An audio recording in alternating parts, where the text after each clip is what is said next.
షోమ్రోను రాజైన అహాబు నగరును ఆనుకొని యెజ్రెయేలు వాడైన నాబోతునకు ఒక ద్రాక్ష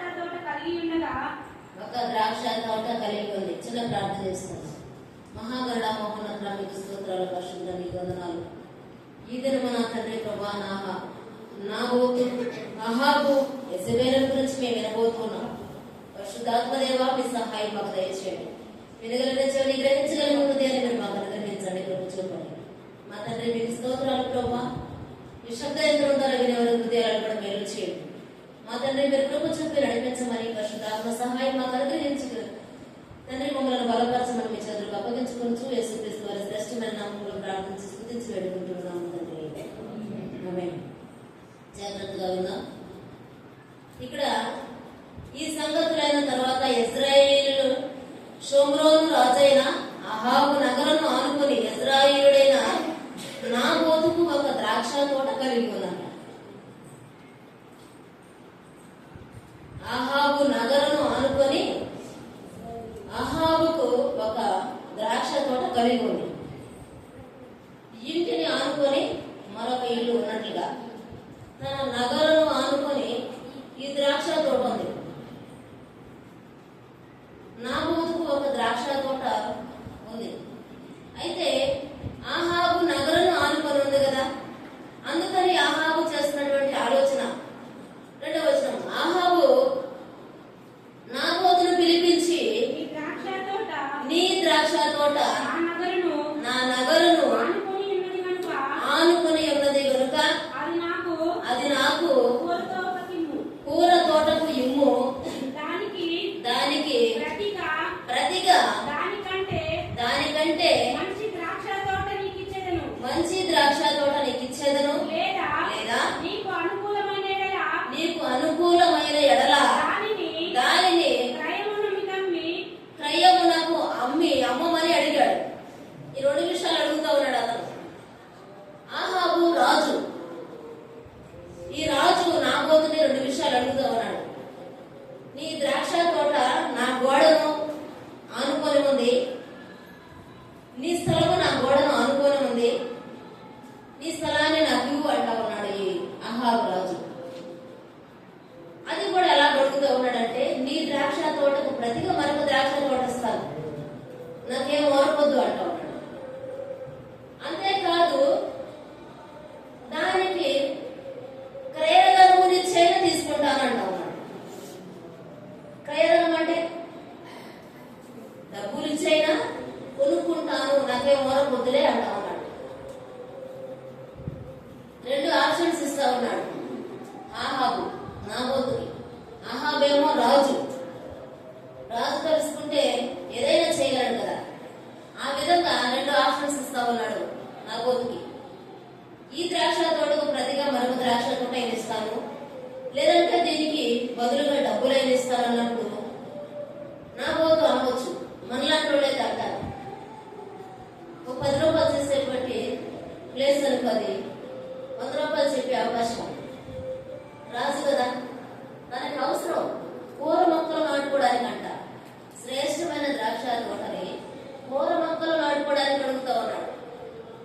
శ్రేష్టమైన పని జరిగేటువంటి స్థలాన్ని నీచమైన పని కొరకు, అంటే అది ఎంతవరకు ఉపయోగపడే పని.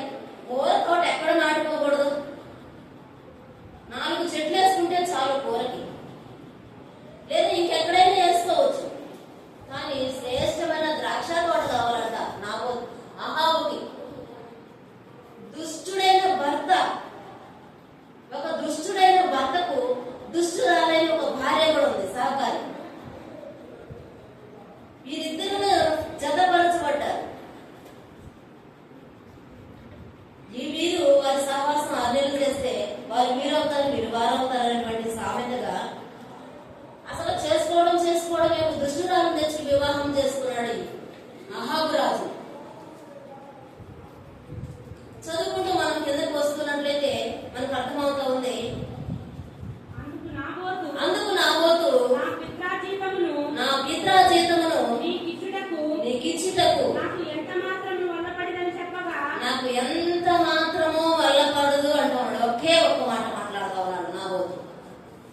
ఇది నాది, నీకు ఇవ్వడానికి మాత్రము వల్ల పడదు అంతే. నేను ఇంటికి వెళ్ళి మా వాడితో మాట్లాడుకొని వస్తాను, బేరం కుదుర్చుకొని వస్తాను, 10 రూపాయలు 100 రూపాయలు అడుగుతాను అని మాట్లాడడం లేదు ఇక్కడ నా బోధుడు. ఒకే ఒక్క మాట ఎందుకు చెప్పగలిగాడంటే దేవునికి భయపడినటువంటి వ్యక్తిగా మాట్లాడుతా ఉన్నాడు. మనము ప్రలోభాలకి లోబడకూడదు. దేవుని పిల్లలు ఆయన ఇచ్చేటువంటి 10 రూపాయలు తీసుకుని వేరే బిజినెస్ పెట్టుకోవచ్చు కదా, ఈ స్థలాన్ని డబ్బులు రేటుకి అమ్ముకోవచ్చు కదా. కానీ ప్రలోభాలకి భయపడదు, లొంగల నా బోధుడు. ఇంటికి వెళ్ళి మాట్లాడుకొని వస్తానల్లా, మా ఇంట్లో వాళ్ళు కనుక్కొని వస్తానలేదు, కానీ ఆయన వల్ల పడదు అని ఒకే మాట ఖచ్చితంగా చెప్పారు. దేవునికి భయపడినటువంటి వారు ఇలాగే మాట్లాడతారు. మోకాళ్ళ మీద ఉండేవాళ్ళు రాజుల ఎదుట నిలబడతారు. దేవునికి భయపడేటువంటి వారు ఖచ్చితంగా మాట్లాడతారు, తోనకలి విశ్వాసంతో మాట్లాడతారు. ఆయన ఏ మాత్రం భయపడలేదు. ఈయన రాజు ఏమైనా చేస్తాడేమో అని భయపడలేదు. అంతేకాదు ఇంకా ఎక్కువ రేటుకి అమ్ముకున్నాం అనేటువంటి అతి ఆశ కూడా ఆయనలో కనబడటం వల్ల పడదు అన్నకే మాట. తదుపరి చేస్తున్నటువంటి పని చూద్దాం. నా పిత్రా జీతమును నీకియ్యనని ఇశ్రాయేలులైన నాబోతు తనతో చెప్పిన దానిని బట్టి ఆహాబు మూతి ముడుచుకునిన వాడై కోపముతో తన నగరులకు పోయి మంచము మీద పరుండి ఎవరితోనూ మాటలాడకై ఉండకయు భోజనము చేయకయు ఉన్నాడు. ఈ మూతి ముడుచుకున్నాడంట. ఆహాబు ఒక రాజు మూతి ముడుచుకొని వెళ్ళిపోయాడు. అది తనది కాదు కదా, అది నా పోతు ద్రాక్ష తోట, తను నేను ఇవ్వను అన్నాడు అంతే. ఇది నాది, నా పితరాజ్యేతము, దేవుడు నాకు ఇచ్చినటువంటి హక్కు ఇది, నేను నీకు ఇవ్వను అన్నాడు. దాంట్లో తప్పే పోయినుందా? ఈయనంట మూతి ముడుచుకొని కోపముతో తను నగరానికి పోయి మంచం మీద పడుకున్నాడట. చిన్న చిన్న వాటికి మనం కూడా మూతి ముడుచుకుంటాం చాలాసార్లు. ఏదైనా అనడం సార్ మూతి ముడుచుకొని మాట్లాడే జరుగుతుంది. కొంతమంది అయితే నెలలు మాట్లాడినాడు కూడా ఉన్నారు. అది మంచిది కాదు. మనకి కోపం వస్తే సాయంత్రంలోపు దాన్ని విడిచిపెట్టాలి, సాయంత్రానికి సమాధానం పడాలి. అంతేగాని మూతి ముడుచుకొని నెలలు పలకడానికి ఎవరికి నష్టం? నీ జీవితానికే నష్టం, ఎవరి జీవితానికి నష్టం ఉండదు. అది అసలు దేవుని క్రమమే కాదు. దేవుని యందు భయభక్తులు కలిగిన వారు సాయంత్రం అయ్యేసరికి ఆ కోపం విడిచిపెట్టాలి, సాయంత్రం అయ్యేసరికి సమాధానం పడాలి. అదే దేవుని చిత్తము, దేవుని లక్షణం అది. ఈయన మూతి ముడుచుకొని మంచమెక్కి పడుకున్నాడు. ఈయన రాజు కదా, మంచం మీద పడుకుంటే రాజ్య పరిపాలన ఎవరు చేయాలి? ఎవరితో మాట్లాడటం లేదు, అన్నం తినడం మానేశాడు. ఎంత విచిత్రమైన రాజు ఈయన. పాపం వాళ్ళ భార్య చదువుమా అంతటా అతని భార్య అయిన యెజబెలు వచ్చి నీవు మూతి ముడుచుకున్న వాడవై భోజనము చేయక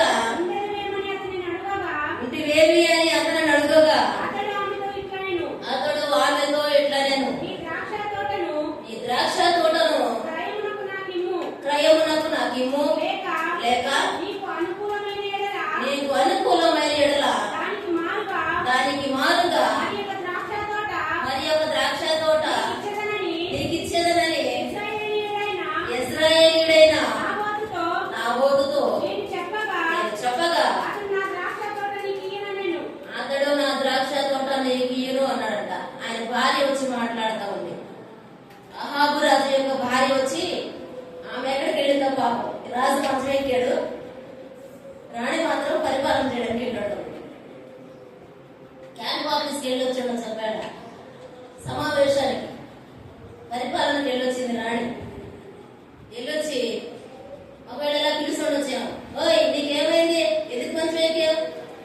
ఎందుకు మూతి ముడుచుకున్నావని అడుగుండొచ్చు. భర్తను పిలిచే విధానం అది కాదు. భర్తని ఏమని పిలవాలి? ఎవరికైనా తెలుసా క్రైస్తవులకి? భర్తను పిలిచే విధానం ఏది చెప్పండి? ఏమని పిలుస్తున్నారు మీరు ఇంట్లో? అక్కడ చెప్పండి. ఎవరన్నా యజమానుడా అంటున్నారు నిజంగా?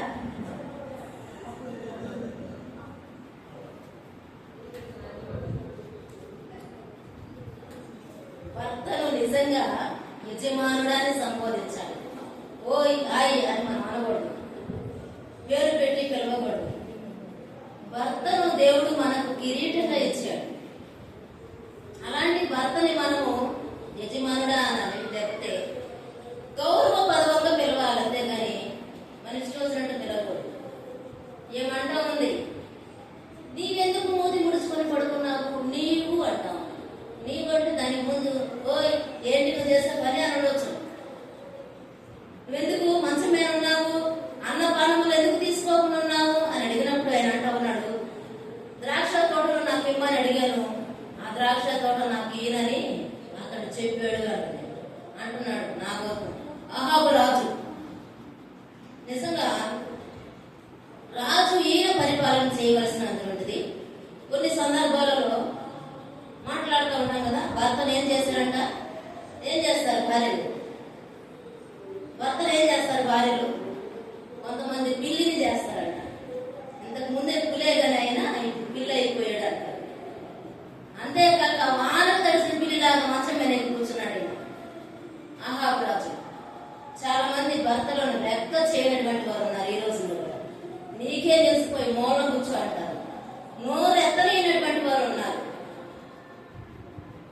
ఆయనకు తెలియకుండా మనకేం తెలుసు? భర్తలను నోరు తెరవకుండా, మాట్లాడలేకుండా, కుటుంబ పాలన చేయకుండా ఉండేటువంటి వారు ఉన్నారు ఇప్పుడు కూడా. మనం చూస్తానే ఉన్నాం. అలాంటి వాడు ఈ అహాబు రాజు. వానకు తడిసిన పిల్లిలాగా మంచం మీద కూర్చొని ఉంటే ఇజ్రాయేలు రాడెళ్ళి పరిపాలన చేసి వస్తావు.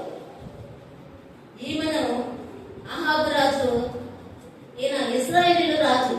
ఇశ్రాయేలీయుల రాజు అన్య దేశపు స్త్రీని పెళ్లి చేసుకున్నాడు, అన్యురాలను పెళ్లి చేసుకున్నాడు. గతంలో మనం విన్నాం, అన్యులను క్రైస్తవులు పెళ్లి చేసుకోకూడదు. ఇంటర్నేషనల్ మ్యారేజ్ కాదు దీని అనేది. అన్యులు క్రైస్తవులు వివాహము చేసుకోకూడదు. క్రైస్తవులనే చేసుకోవాలి.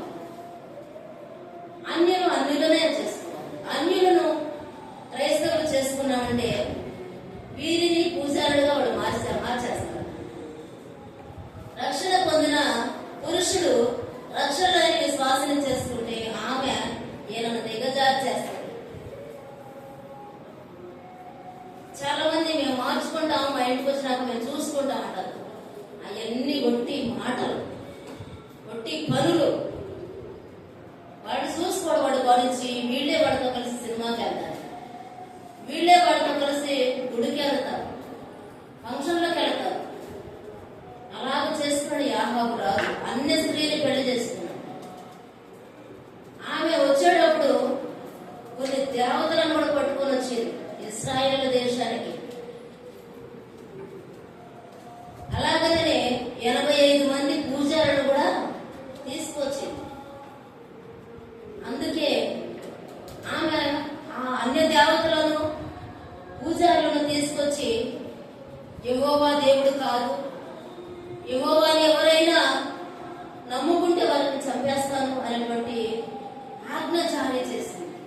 ఇలాంటి భయంకరమైనటువంటి దుష్టురాలైన భార్య యెజబెలు రాణి. అందుకే దయచేసి ఎవరైనా సరే క్రైస్తవులు అన్యుల జోలికి వెళ్ళద్దు, అన్యులను వివాహం చేసుకోవద్దు. క్యాస్ట్ ఏదైనా సరే, క్యాస్ట్తో మనకు అవసరం లేదు. రక్షణ పొందేరా లేదా అది చూసుకోవాలి. దేవుని పిల్లల లేదా అనేది అది చూసుకోవాలి. దేవుని పిల్లలంగా మనం రక్షణ పొందినటువంటి వారిని వివాహం చేసుకోవాలి. ప్రార్థనా పరులా కాదా అని చూసుకోవాలి. ఈయన అన్యురాలను తెచ్చి పెళ్లి చేసుకున్న తర్వాత ఈయన పరిస్థితి ఎలా ఉంది? మంచం ఎక్కాడు. మంచం ఎక్కిస్తారు జాగ్రత్త. వివాహాల విషయంలో ప్రార్థనాపూర్వకంగా వివాహాలు చేసుకోండి. మీ ఇష్టం వచ్చినట్లు మనసును ఇచ్చేయకండి. దయచేసి పూర్ణ హృదయముతో పూర్ణ మనస్సుతో దేవుని వెంబడించడం కార్యం. 80 సంవత్సరాల వయసు వచ్చినప్పటికి 40 సంవత్సరాల వయసులో నేను అలాగున్నాను, 80 సంవత్సరాల వయసు వచ్చిన ఇప్పుడు అలాగే ఉన్నానంట. నిండు మనసుతో మనం దేవుని వెంబడిస్తే అలాగ ఉంటుంది. యెజబెలును చేసుకున్నాక అహాబు పరిస్థితి మంచం ఎక్కి వానకు తడిసిన పిల్లిలాగా ఎందుకు పనికిరాని వాడుగా మూతి ముడుచుకొని అరిగి అన్నం తినకుండా పడుకునే పరిస్థితి ఏర్పడింది. ఆ తర్వాత యెజబెలు మాట్లాడుతూ ఉంది, అందుకు అతని భార్య అయిన యెజబెలు, ఇశ్రాయేలీయులలో నీవిప్పుడు రాజ్యపాలన చేయడం లేదా అని అడుగుతా ఉంది. నిజంగా ఆయన రాజన్న విషయం మర్చిపోయాడు. ఆయన భార్య జ్ఞాపకం చేస్తా ఉంది, నువ్వు రాజ్య పరిపాలన చేయడం లేదా, నువ్వు రాజన్న విషయం మర్చిపోయావా అని మాట్లాడుతా ఉంది. మన స్థితిగతులను మనం మర్చిపోయే విధంగా చేస్తారని చేసుకుంటే అది పరిస్థితి. ఆమె జ్ఞాపకం చేస్తా ఉంది, నీవు రాజ్య పాలన చేయడం లేదా అంటుంది. నీవు లేచి భోజనము చేసి మనసులో సంతోషముగా ఉండుము. నేను ఇశ్రాయేలీయుడైన నాబోతు ద్రాక్ష తోట నీకు ఇప్పించేదనని అతనితో చెప్పి ఇక ఏమంటూ ఉంది, ఇశ్రాయేలీయుడైన అహాబు నాబోతు ద్రాక్ష తోట నీకు ఇప్పిస్తాను అంది. అన్నప్పుడు నేనేం మాట్లాడాలి? ఎలా ఇప్పిస్తావు? నేను రాజుని, నా మాటే తను వినలేదు, నేను ఇవ్వను అని ఒకే మాట తెగేసి చెప్పాడు. నువ్వు ఎలా ఇప్పిస్తావు అని అడగాలి. మాట్లాడడానికి లేదు అక్కడ. No chance. భర్తకి నో వాయిస్ అంతే. చెప్పినప్పుడు ఆయన అడగల. చదువు.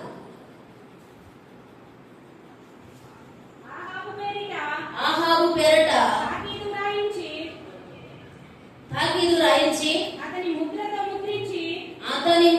ముద్రించి ఆ తాకీదును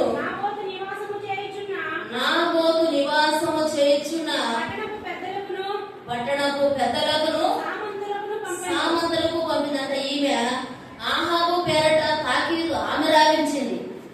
ఆహాబు పేరట ఆహాబు తాకీదు రాయించుకోవడం కాదు, యెజబెలు రాయించింది. అలాగనే అహాబు ముద్ర కూడా యెజబెలే వేసింది. ఇంకా అహాబు చేతిలో ఏదీ లేదు. వేసి నాబోతు యొక్క పెద్దలకు సామంతులకు ఆ పత్రాలను పంపుతా ఉంది. ఆ తాకీదు రాయించినది ఏమనగా ఉపవాస దినమున జరగవలనని ఇది చాటించి నాబోతును జనుల ఎదుట నిలబెట్టి నీవు దేవునిని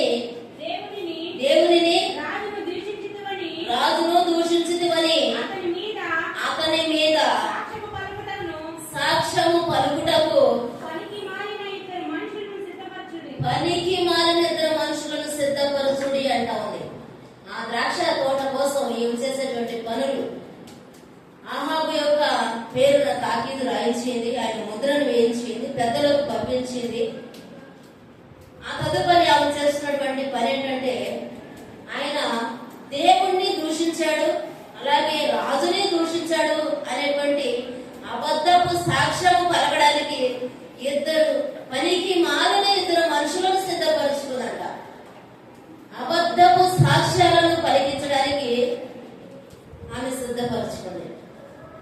స్టెఫెనును రాళ్లతో పుట్టి చంపడానికి అబద్ధపు సాక్ష్యాలను పుట్టించారు. దేవునిని దూషిస్తా ఉన్నాడు, మోషేను దూషిస్తా ఉన్నాడు అని అబద్ధపు సాక్ష్యాలు చూపించి ఆయనను రాళ్లతో కొట్టి చంపారు. ఒక కుక్కని మనం కొట్టాలంటే ఇది పిచ్చిది, ఇది పిచ్చిది, ఇది పిచ్చిది అని ముద్ర వేస్తేనే దాన్ని కొట్టగలము, చంపగలం. అలాగే దైవ భక్తుల మీద అబద్ధపు సాక్ష్యాలను మోపుతా ఉన్నారు. స్టెఫెనును అబద్ధపు సాక్ష్యాలు మోపి రాళ్లతో కొట్టి చెప్పినట్లుగా ఈ నాబోతు మీద కూడా అబద్ధపు సాక్ష్యాలను పలకడానికంట పనికి మాలిన వారిని ఇద్దరిని ఏర్పరచుకుంది యెజబెలు.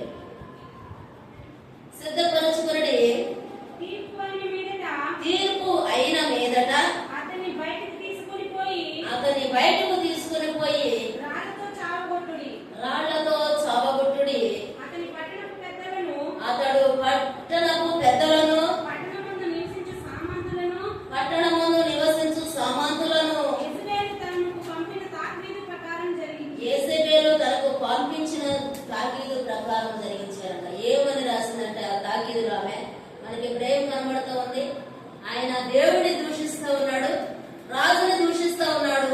కనుక ఈయనను పట్టణము వెలుపలికి లాక్కొని వెళ్లి రాళ్లతో పుట్టి చంపమని తాకీదు రాసి రాజు ముద్రను వేసి పంపించింది. అదే విధంగా వాళ్ళు బయటకు తీసుకుని వెళ్లారు. ఆయన జనుల ఎదుట నిలువబెట్టిరి.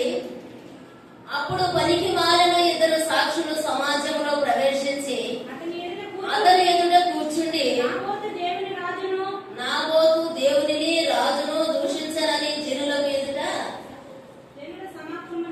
జనుల సమక్షమున నాబోతు మీద సాక్ష్యము పలుకగా వారు పట్టణము బయటికి అతనిని తీసుకొని పోయి రాళ్లతో చావగొట్టిరి. ఈయనను బయటకు తీసుకెళ్లి రాళ్లతో చావగొట్టిరి. కారణం ఏంటండి? ఇక్కడ ఈయనను చావగొట్టడానికి కారణం ఏంటి? ఏమీ లేదు. కేవలము ద్రాక్ష తోటను ఇవ్వని కారణాన్ని బట్టి అబద్ధపు సాక్ష్యాలు పుట్టించి ఆయనను రాళ్లతో చావగొట్టించారు. తర్వాత నాబోతు రాతి దెబ్బల చేత మరణము ఆయనని యెజెబెలునకు వర్తమానము పంపగా నాబోతు రాతి దెబ్బల చేత మరణమైనని యెజెబెలు విని నాబోతు సజీవుడు కాడు, అతడు చనిపోయిన గనుక నీవు లేచి ఇశ్రాయేలీయుడైన నాబోతు క్రయమునకు నీకు ఇయ్యనొల్లకపోయినా అతని ద్రాక్ష తోటను స్వాధీనపరుచుకొనమని ఆహాబుతో చెప్పింది. ఇక్కడ మాట్లాడుతూ ఉంది, ఆయన చనిపోయాడు, రాళ్ల దెబ్బలకు నాబోతు చనిపోయాడు, ఆయన సజీవుడు కాదు అంటాం. ఆయన సజీవుడు కాదు అంటాం. నాబోతు శారీరకంగా సజీవుడు కాకపోవచ్చు. ఆయన ఎక్కడున్నాడు? అబ్రహాము రొమ్మున ఆనుకున్నటకు కొనిపోబడ్డాడు. స్టెఫను ఆయన ఆత్మ రాళ్లతో కొట్టి చంపుతా ఉన్నప్పుడు ఎవరు స్వాగతించారు? ఆయన ఆత్మకు, స్టెఫను ఆత్మకు ఎవరు స్వాగతించారు? ఎవరు లేచి నిలబడ్డారు? దేవుని కుమారుడు లేచి నిలబడి స్టెఫను యొక్క ఆత్మను చేర్చుకున్నాడు. ఎంత ధన్యత! అదేవిధంగా ఆ నాబోతు సజీవుడు కాదు అని యెజెబెలు మాట్లాడుతోంది తన భర్త అయినటువంటి అహాబుతో. ఆయన చనిపోయాడు కనుక నీవు లేచి క్రయమునకు ఇవ్వనని పలికినటువంటి ద్రాక్ష తోటను స్వాధీనపరచుకో అంటావు. స్వాధీనపరచుకోమని అహాబుతో చెప్పినప్పుడు నాబోతు చనిపోయినని అహాబు విని లేచి ఇశ్రాయేలీయుడైన నాబోతు ద్రాక్ష తోటను స్వాధీనపరచుకోమని తన భార్య యెజెబెలు చెప్పిన వెంటనే ఈయన లేచి స్వాధీనపరచుకోవడానికి వెళ్ళాడు. అయితే 2వ రాజుల గ్రంథము చూద్దాం. 2వ రాజుల గ్రంథము 9వ అధ్యాయం చూద్దాం. 2వ రాజుల గ్రంథము 9వ అధ్యాయంలో మనం చూస్తే తన కుమారులు కూడా చనిపోయారండి. 2వ రాజుల గ్రంథం 9వ అధ్యాయం 26వ వచనం చదువుదాం.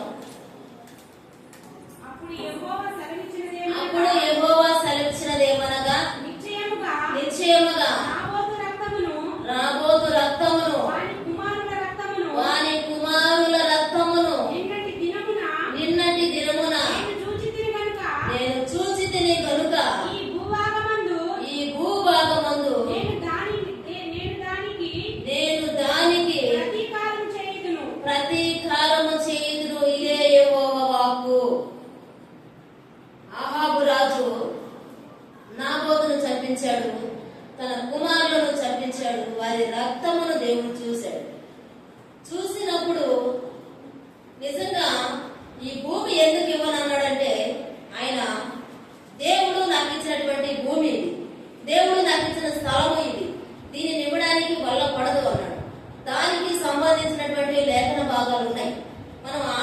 భాగాలను చూద్దామా? లేవి కాండం తీద్దాం. లేవి కాండం తీద్దాం. లేవి కాండంలో దేవుడు మాట్లాడాడు. వారికి పంచిపెట్టినటువంటి భూములు ఎవరికి ఇవ్వడానికి లేదు. ఎవరికి పంచిపెట్టిన భూమి వారే పుచ్చుకోవాలంతే, అమ్మడానికి లేదు, కొనడానికి లేదు. మరి అలాగే సంఖ్యాకాండంలో కూడా ఉంది, అమ్మడానికి లేదు, కొనడానికి లేదు, ఎవరి భూమి వారే ఉంచుకోవాలి. దేవుని యొక్క ఆజ్ఞకు, ఆయన మాటకు నాబోతు భయపడిన వాడై ఆ స్థలాన్ని నేను ఇవ్వను అన్నాడు. ఇవ్వను అన్న కారణాన్ని బట్టి చావునకైనా తెగించాడు కానీ, తన కుటుంబం అంతా చావడానికైనా తెగించాడు కానీ, నాబోతు ఆ ద్రాక్ష తోటను అహాబుకి ఇవ్వడానికి ఇష్టపడలేదు. ఇది రోషము కలిగిన భయము, భక్తి. తన కుమారుల రక్తము కూడా దేవుడు చూశాడు. నాబోతు యొక్క కుమారుల రక్తము కూడా దేవుడు చూశాడు. రక్తము ఒలికిస్తే ఆ రక్తము ఏం చేస్తుంది? హేబేలు రక్తం ఏం చేసింది? హేబేలును కయ్యూను చంపినప్పుడు హేబేలు రక్తం ఏం చేసింది? భూమిలో నుండి దేవునికి మొర పెడతాం. స్టెఫెను రక్తము దేవునికి మొరపెట్టింది. అహాబు నాబోతు తన కుమారుల రక్తము దేవునికి మొరపెట్టింది.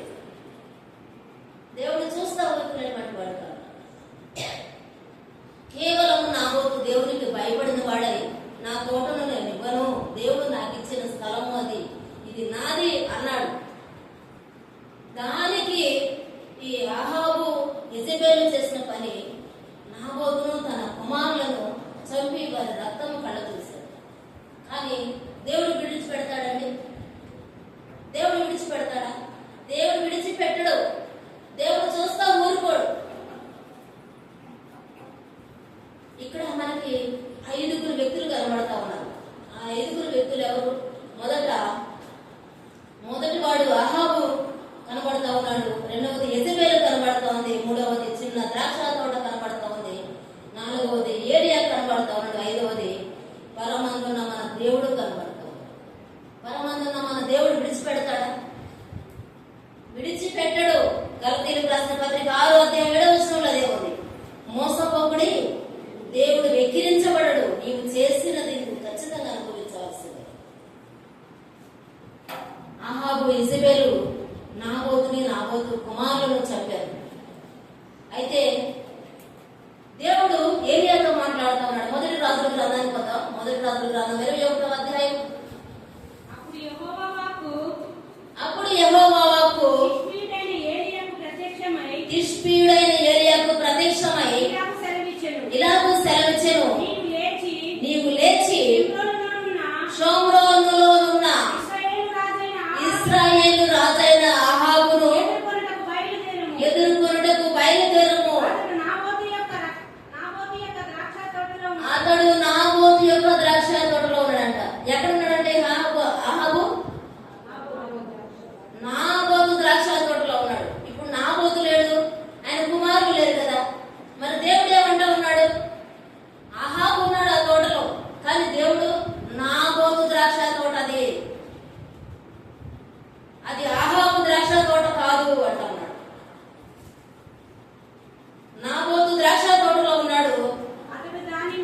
అతడు దానిని స్వాధీనపరచుకోవడానికి వెళ్ళాడు. నీవు అతనిని చూచి ఇలాగ ప్రకటించుము, యెహోవా సెలవిచ్చినదేమనగా దీన్ని స్వాధీనపరచుకొనవలెనని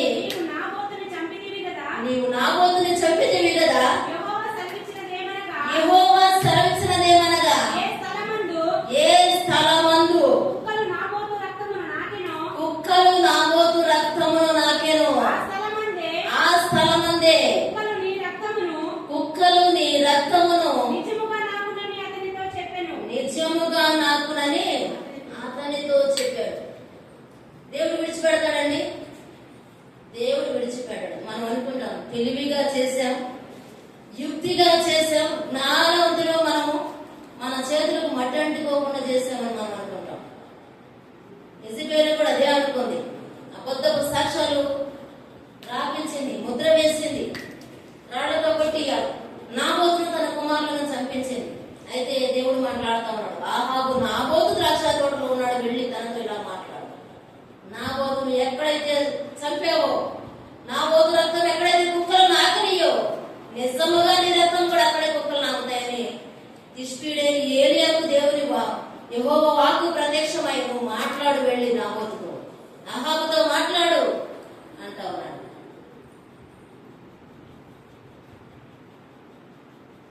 నిజంగా ఇలాగ మాట్లాడిన తర్వాత నా ఏలియా చాలా గొప్ప భక్తి కలిగినటువంటి ఏలియా కూడా ఒక సమయంలో యెజబెలుకు భయపడ్డాడు కదా. యెజబెలుకు భయపడి దేవుని సన్నిధిలో ప్రార్థన చేస్తా ఉన్నాడు, ప్రభువా ఇక తీసుకొని నా ప్రాణం ఇక చాలు, నాకు నేను ఒక్కడే ఉన్నాను, నీకు భయపడేవాడిని, ఇంకెవరు లేరు అని ఆయన అనుకుంటా ఉన్నాడు. కానీ దేవుడు ఏం మాట్లాడుతూ ఉన్నాడంటే, పిచ్చోడా నీకు తెలియదు, నువ్వు ఒక్కడే కాదు, నాకు భయపడేవాడు ఉంది, 7,000 మంది ఉన్నారు నాకు భయపడేవారు, నువ్వు ఒక్కడే అనుకుంటున్నావా? నువ్వు చావడానికి వీలేదు, నువ్వు బ్రతకాలి, నాకు పని చేయాలి అని మాట్లాడతావు. నిజంగా ఏలియాకి దేవుని వాక్కు ప్రత్యక్షమై మాట్లాడేటువంటి ఆ దినాలలో మాట్లాడుతా ఉన్నాడు. నిజముగా తన రక్తము కుక్కలు నాకును అని అతనితో చెప్పాను. అంతటా ఆహాబు ఏలియాను చూచి, నా పగవాడా, నీ చేతిలో నేను చిక్కబడిదినా అని పలుకగా ఏలియా ఇట్లా నేను యెహోవా దృష్టికి కీడు చేయటకు నిన్ను నీవే అమ్ముకుని ఉన్నావు కనుక నా చేతిలో నీవు చిక్కిదివి అంటావు. అహాబు తనను తానే అమ్ముకున్నాడు, తనను తానే అమ్ముకొని దేవుని చేతిలో పట్టబడ్డాడు. మళ్ళా 2వ రాజుల గ్రంథానికి వద్దాం. 2వ రాజుల గ్రంథం 9వ అధ్యాయం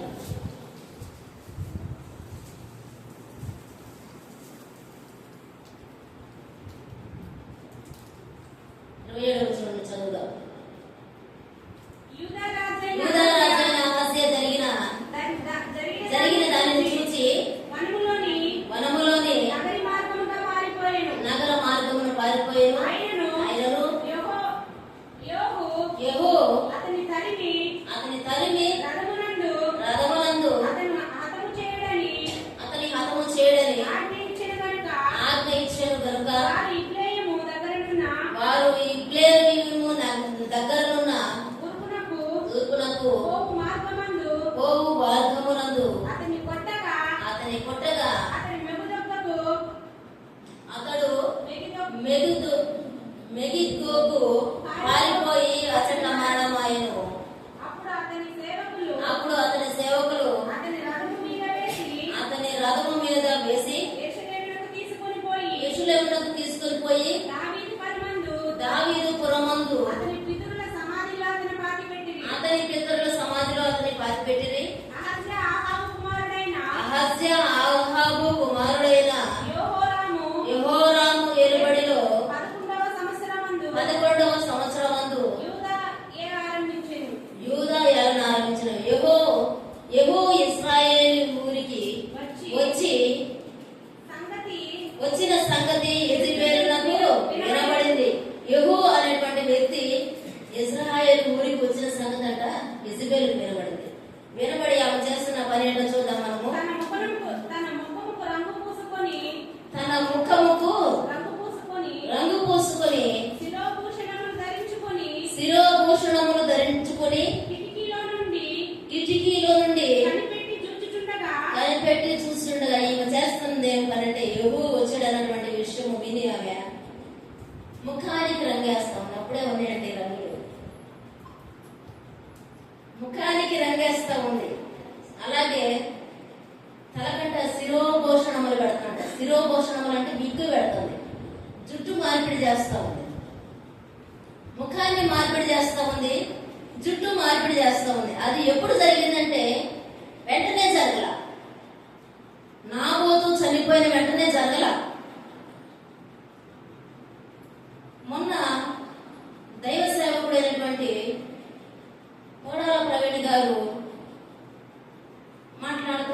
ప్రశ్న జవాబుల ప్రోగ్రామ్ లో ఒక విశ్వాసి అడుగుతా ఉంది, అన్నయ్య మరి అన్యాయంగా ప్రవర్తిస్తున్నారు కదా, దేవుడు ఎందుకు చూడడం లేదు, దేవుడు ఎందుకు విడిచిపెడతా ఉన్నాడు వాళ్ళని అని ప్రశ్నించినప్పుడు ఆయన అంటా ఉన్నాడు, అమ్మా నీ ఉద్దేశం ఏంటి, క్రైస్తవులనైనా అందరనా, ఎవరినైనా సరే వెంటనే కత్తి తీసుకొని వెళ్ళి పడవాలని నీ ఉద్దేశం అంటా ఉన్నాడు. నా బోధులను తన కుమారులను చంపిన తర్వాత వెంటనే యెజబెలుకి గతి పట్ల, నా బోతుకి అహాబుకి గతి పట్ల 20 సంవత్సరాలు దేవుడు సమయం ఇచ్చాడు. దేవుడు కొంత సమయాన్ని ఇస్తాడు. అనుకుంటారు నా అతిక్రమాలు దేవుడు మర్చిపోయాడు, నా అతిక్రమాలను దేవుడు క్షమించాడు, నాకు ఇంకేమీ తిరుగులేదు అనుకుంటాం. మనము చేసిన దుష్ట కార్యాలకి దేవుడు నాకు ప్రతిఫలం ఇవ్వలేదు, నేను బాగా ఉన్నాను, నా కుటుంబం బాగా ఉంది, దేవుడు నన్ను చూడలేదు అనుకుంటాం. కానీ దేవుడు 20 సంవత్సరాల తర్వాత ఆమె యొక్క రూపు మారిపోయింది. అందుకే ఆమె ముఖానికి రంగు వేసుకుంటుంది, తలకు విగ్గు పెట్టుకుంటుంది,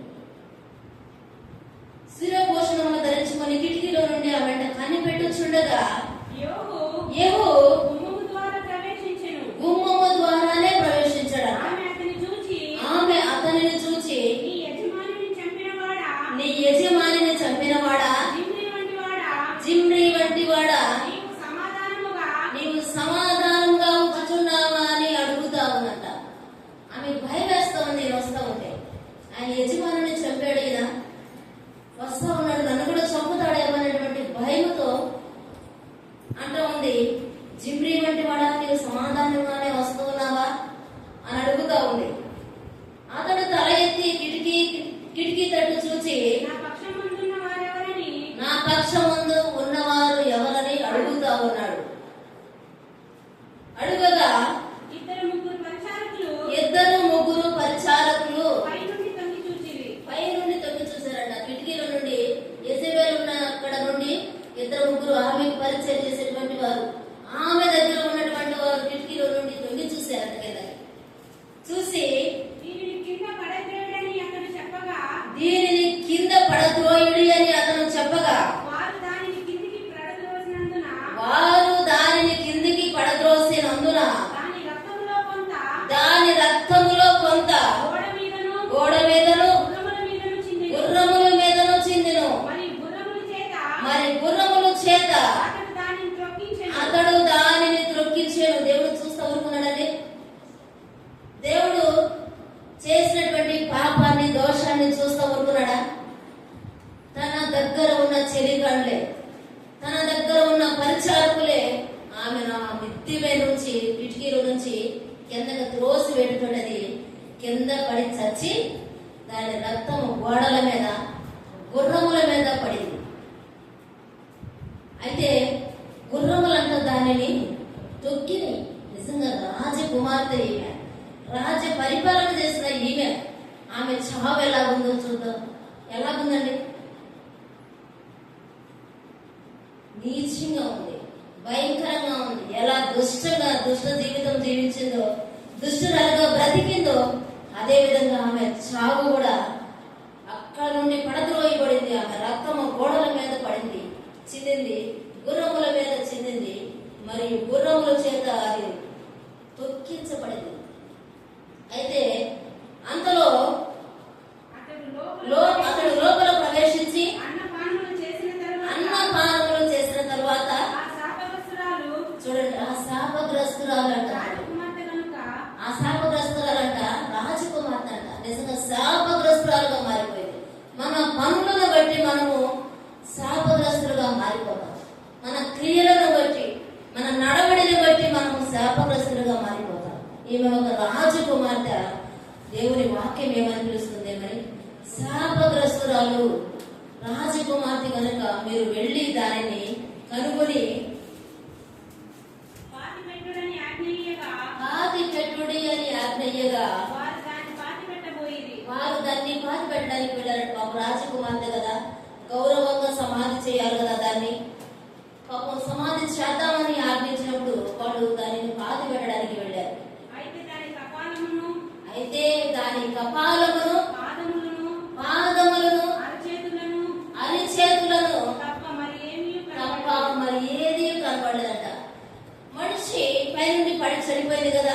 మేము మొక్కలు అవ్వలేదు కదా.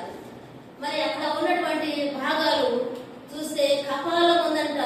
కపాలం అంటే పుర్రె, తల, తల పుర్రె ఉంది. అలాగే పాదములు ఉన్నాయి, అరచేతులు ఉన్నాయి. ఆ సంగతి తెలియజెప్పగా ఏమైపోయింది ఆమె దేహం? మిగిలిన దేహం అంతా ఏమైపోయింది చూద్దాం. వారు తిరిగి వచ్చి అతనితో ఆ సంగతి తెలియచెప్పగా అతడు ఇట్లా నేను ఇది యెజబెలని ఎవరను గుర్తుపట్టలేకుండా ఇశ్రాయేలు భూభాగమందు కుక్కలు యెజబెలు మాంసమును తినును. యెజబెలు యొక్క కళేబరము ఇశ్రాయేలు భూభాగమందున్న పెంటవలే నుండును అని తన సేవకుడును తిష్పీడునకు ఏలియా ద్వారా యెహోవా సెలవిచ్చిన మాట చొప్పున ఇది జరిగింది. తిష్పీడైన ఏలియాకి దేవుడు యెహోవాకు ప్రత్యక్షమై మాట్లాడాడు. నాబోతు రక్తము తన కుమారుని రక్తము ఎక్కడైతే కుక్కలు నాకియో అక్కడ నీ రక్తం కుక్కలు నాకుతాయి. అదే విధంగా అదే స్థలంలో నీ రక్తం కుక్కలు నాకుతాయని ఏలియా ఎలాగైతే చెప్పాడో ఆ విధంగా యెజబెలు పై నుండి కిందకు తన పరిచారకుల ద్వారానే నెట్టబడి చచ్చింది. చచ్చిన దీనిని కుక్కలు వచ్చి తిరివేసాయట. ఒక రాజకుమార్తె భూస్థాపన ఎంత ఘనంగా ఉండింది. రాజ్య పరిపాలన చేసేటువంటి రాణి ఇలాంటి ఈమె భూస్థాపన ఎంత ఘనంగా ఉండాలి. కానీ భయంకరమైన చావు యెజబెలు అనుభవించింది. ఆఖరికి తన దేహాన్ని పూడ్చిపెట్టడానికి దేహము కూడా లేదు. కేవలము కపాలము, పాదములు, అరచేతులు మాత్రమే మిగిలి తన మాంసమునంతా కుక్కలు తినివేస్తాయి. నిజంగా మనము దేనిని విత్తుతామో దానిని ఖచ్చితంగా కోయవలసింది. మనం అనుకున్న ఏది జరగవు. మోసపోకుడి దేవుడు వెక్కిరించబడడు. ఏది విత్తుతారో అదే కోస్తారని మనం ఏది చేస్తాం దాన్ని ఖచ్చితంగా అనుభవించవలసింది. స్టెఫెనును చంపేటప్పుడు అబద్ధపు సాక్ష్యాలు పలికి రాళ్లతో చావగొట్టారు. ఆయన చావగొట్టినప్పుడు ఆయన రక్తంతో నిండిన వస్త్రములు తీసి సౌలు పాదముల దగ్గర వేశారు. సౌలు పాదముల దగ్గర వేసినప్పుడు సౌలు క్రూరంగా ప్రవర్తించాడు. కానీ తర్వాత దేవుడు సౌలును మార్చడం జరిగింది. సౌలును మార్చిన తర్వాత, సౌలు పౌలుగా మార్చబడిన తర్వాత స్టెఫెను ఏ విధంగా హింసలు పొందాడో, స్టెఫెను ఏ విధంగా శ్రమలను అనుభవించాడో అలాంటి శ్రమలు సౌలు కూడా పడవలసినటువంటి పరిస్థితి. హత సాక్షిగా మార్చబడ్డాడు. సౌలు అనుకున్నాడు, నేను దేవుని పిల్లలను హింసిస్తున్నాను, దేవుని పిల్లలను ఇబ్బంది పెడతా ఉన్నాను, క్రైస్తవులను నేను చంపుతా ఉన్నాను అని అనుకున్నాడు. కానీ దేవుడు విడిచిపెట్టాడు సౌలుని. దేవుడు సౌలుని విడిచిపెట్టలేదు. దేవుడు యెజబెలుని విడిచిపెట్టలేదు. దేవుడు అహాబుని విడిచిపెట్టలేదు. ఎవరిని విడిచిపెట్టాడు. దేవుడు అంతటా అందరినీ చూస్తూ ఉన్నాడు కనుక మనం ఏ విషయంలోనైనా దేవుడు నన్ను చూడలేదు అని ఎప్పుడు అనుకోకూడదు. అలాగనుకుంటే మనమే మోసపోతాం. అలాగెప్పుడు మనం అనుకోకూడదు. నిజంగా స్టెఫెను అనే పేరుకు అర్థము కిరీటము. కిరీటాన్ని పొందుకున్నాడు ఆయన పరలోకం వెళ్ళి. నాబోతు అనగా అర్థము దేవుని వాక్యము అని. నిజంగా నాబోతు దేవుని వాక్య ప్రకారం జీవించాడు. దేవుని మాట ప్రకారం జీవించాడు. దేవునిని ఘనపరుస్తూ జీవించాడు.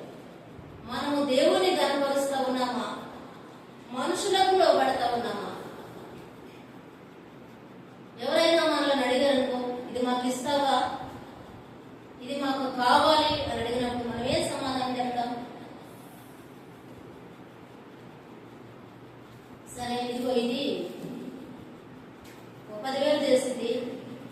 1,00,000 ఇచ్చి తీసుకో, నేను ఇంకోటి కొనుక్కోవాలి కదా, నాకు కావాలి కదా అని చెప్తావు.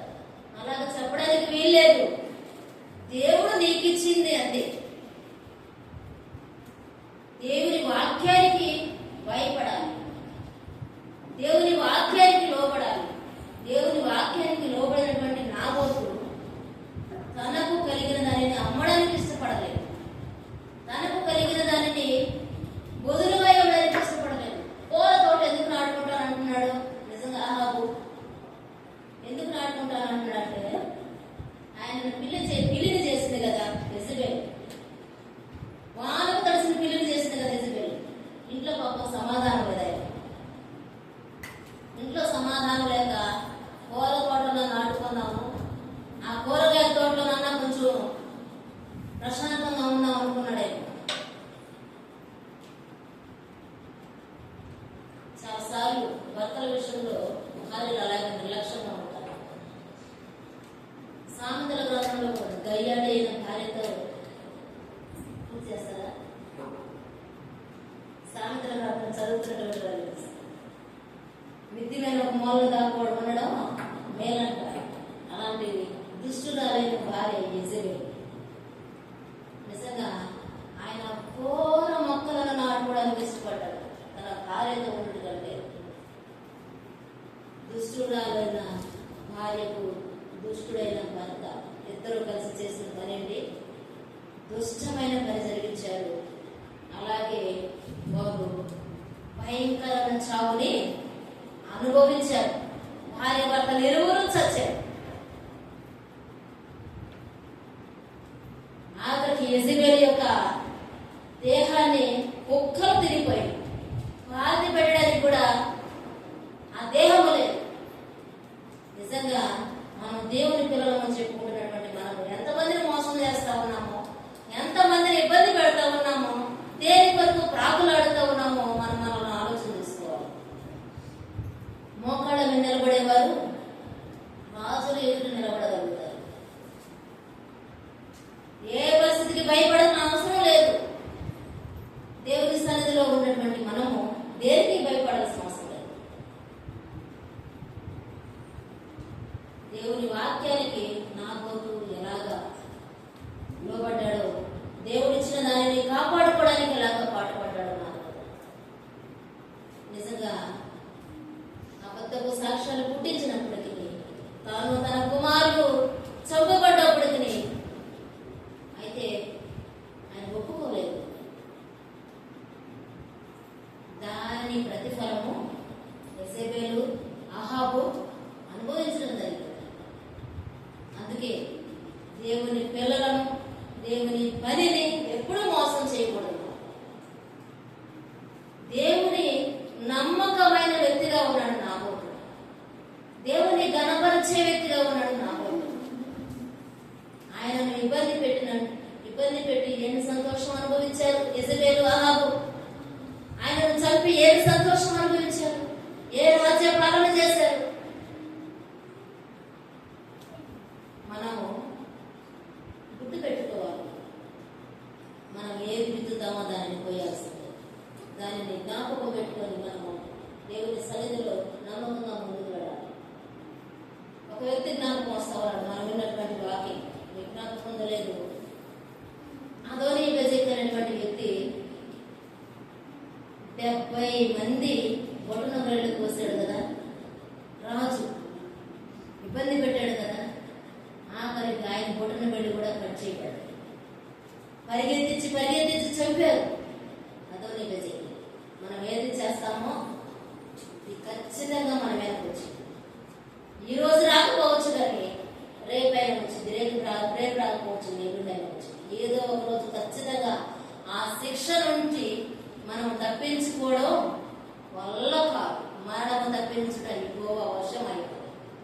కనుక దేవుని సన్నిధిలో ఉన్న మనం, దేవుని మాటలో వింటున్నటువంటి మనము దేవుని వాక్యానికి లోపడదాం, మంచి పనులు చేద్దాం, మంచి పంటను కోసుకుందాం. ఆ విధంగా మనందరం రూపించబడదాం కాక. ఆమె చిన్న ప్రార్థన చేస్తున్నాం. స్తోత్రము తండ్రి, వందనాలు ప్రభువా. ఈ మధ్యాహ్న సమయంలో నాతో మొదటి మీరు మాట్లాడేందుకు స్తోత్రాలు చెల్లిస్తున్నాం. నాయన నాబోతు అనేటువంటి దైవభక్తి కలిగిన వ్యక్తిని మేము చూసి ఉన్నాం. తండ్రి మీకు స్తోత్రాలు చెల్లిస్తున్నాం ఆయన. మీరు ఇచ్చిన దానిని ప్రభా విడిచిపెట్టడానికి ఇష్టపడలేదు నాబోతు. మీకు లోబడ్డాడు, భయపడ్డాడు నాయన. స్తోత్రాలు ప్రభా. దానిని స్వాధీనపరుచుకోవాలని ఆహాబు ఇజబెలు చేసినటువంటి దుష్ట పనిని బట్టి నాయన మీకు స్తోత్రాలు నాయన. అయ్యా, ఎంత శాపగ్రస్తమైనటువంటి చావును పొందారో మేము చూసాం తండ్రి. మీకు స్తోత్రాలు. మనుషులంగా మేము ఏది చేస్తామో ఖచ్చితంగా మా నెత్తి వెనక వస్తుంది. దాన్ని గ్రహించిన వారమై మా ప్రభావ మేము నడుచుకునే కృపను దయచేయండి. కీడు చేయక మేలు చేయడం మాకు మీరు నేర్పి